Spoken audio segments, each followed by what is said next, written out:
और आज के टाइम पे कुकिंग जो है वो घर बैठे औरतों के लिए अच्छा खासा इनकम का सोर्स बनता जा रहा है। मंथली आप 20 से 25 हज़ार तक कमा सकते हो। तो जो लोग ये कहते हैं कि यार घर पे रह के सिर्फ खाना ही तो बना रहे हैं और क्या ही काम है, तो कुकिंग सिर्फ एक काम नहीं है बल्कि एक बहुत पावरफुल स्किल है। कभी आपने सोचा है कि अगर आप एक हाउस वाइफ हो और आपका सुबह से शाम तक बस यही रूटीन है कि आप अपने लिए अपनी फैमिली के लिए खाना बना रहे हो, खा रहे हो, घर का काम है, फिर सुबह उठना, फिर वही काम।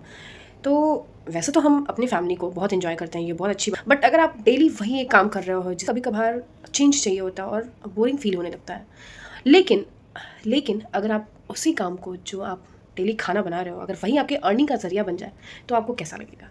अगर आप घर पे रह के ही वही चीज़ें करते हुए आपको उस कुकिंग से ही थोड़ा बहुत और मेहनत कर देने से, 1-2 घंटा और मेहनत कर देने से, उस कुकिंग से ही अगर आपका अर्निंग होने लगे तो आपको कैसा लगेगा? तो नमस्ते, welcome back to the YouTube channel सच सुने विद हेमा।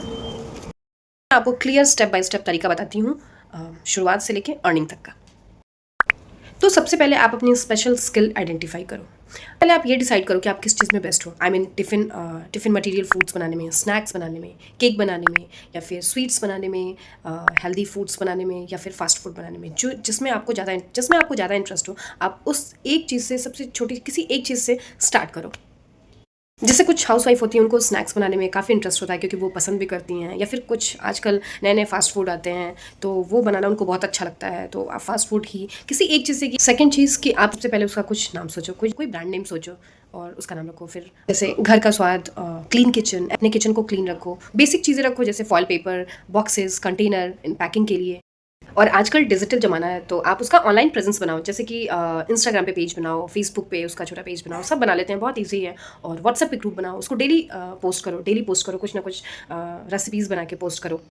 जो आप बना रहे हो उसके छोटे छोटे कुकिंग रील्स बनाओ, फूड फोटोज़ जो भी बनाया है उसको फ़ोटोज़ अपलोड करो और पोस्ट करो। या फिर अगर आप स्टार्ट कर दियो तो कस्टमर रिव्यू, जो भी आपको कस्टमर फीडबैक मिल रहा है उन्हें पोस्ट करो, बहुत ज़्यादा इफेक्ट पड़ता है। टिफ़िन सिस्टम स्टार्ट किया या फिर इवनिंग स्नैक्स बना रहे हो तो उसको सबसे पहले अपने लोकल एरिया में सेल करो, अपने पड़ोसियों में, नेबर्स में, अपने फ्रेंड्स सर्कल में। तो क्योंकि छोटे जगहों से आपको क्या होगा ना कि आपको डिलीवरी में भी प्रॉब्लम नहीं होगी और छोटे जगहों पे आपको लोग जानते रहते हैं, तो काफ़ी मतलब सेलिंग करने में भी बहुत ईजी रहेगा। तो आप बस वही लोकल एरिया से उसकी सेलिंग स्टार्ट करो और बहुत मतलब प्राइस को कम रखो, 50 से 100 रुपये पर प्लेट रखो। ऐसे अगर आप टिफ़िन सिस्टम भी स्टार्ट करो या फिर इवनिंग स्नैक्स रख रहे हो तो बहुत मतलब प्राइस स्टार्टिंग में कम रहे। तो अब जब आपने उसको स्टार्ट कर दिया तो उसकी जो प्राइसिंग है ना वो स्मार्ट रखो।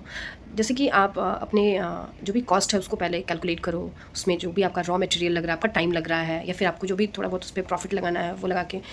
अगर आप एक एग्जांपल ले लो, अगर जैसे मान लो अगर आप एक टिफ़िन का प्राइस 80 रुपीज़ भी रख रहे हो और एक दिन के 10 टिफ़िन भी आपके सेल हो गए तो आप 800 रुपये पर डे कमा सकते हो कम से कम। इस तरीके से आप मंथली 20 से 25 हज़ार रुपये तक कम से कम कमा सकते हो स्टार्टिंग के। जो आपका प्राइस होना चाहिए आपके टिफ़िन का, स्नैक्स का, केक का, जो भी आप जिस चीज़ से आप स्टार्ट कर रहे हो, जिस रेसिपी से, तो वो ना स्टार्टिंग में अपने प्रॉफिट को कम रखो ताकि आपका कस्टमर बेस बन सके। इस तरीके से जब आपका बिजनेस बढ़ने लगे, जब ऑर्डर्स बढ़ने लगे, तो फिर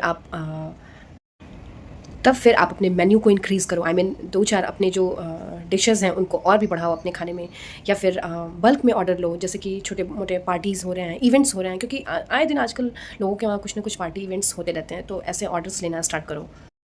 फिर डिलीवरी सिस्टम स्टार्ट करो, क्योंकि अब ये टाइम जब थोड़ा आपका बिजनेस चल रहा है तो आप यहाँ से अब आप डिलीवरी सिस्टम स्टार्ट करो। अब थोड़े दूर दूर पे लोकल एरिया से और भी आगे की तरफ आप अपने बिजनेस को बढ़ाओ। अभी तक तो ये था कि आप अपने घर से स्टार्ट कर रहे हो, टिफ़िन सिस्टम या फिर लंच बॉक्स, इवनिंग स्नैक्स वगैरह।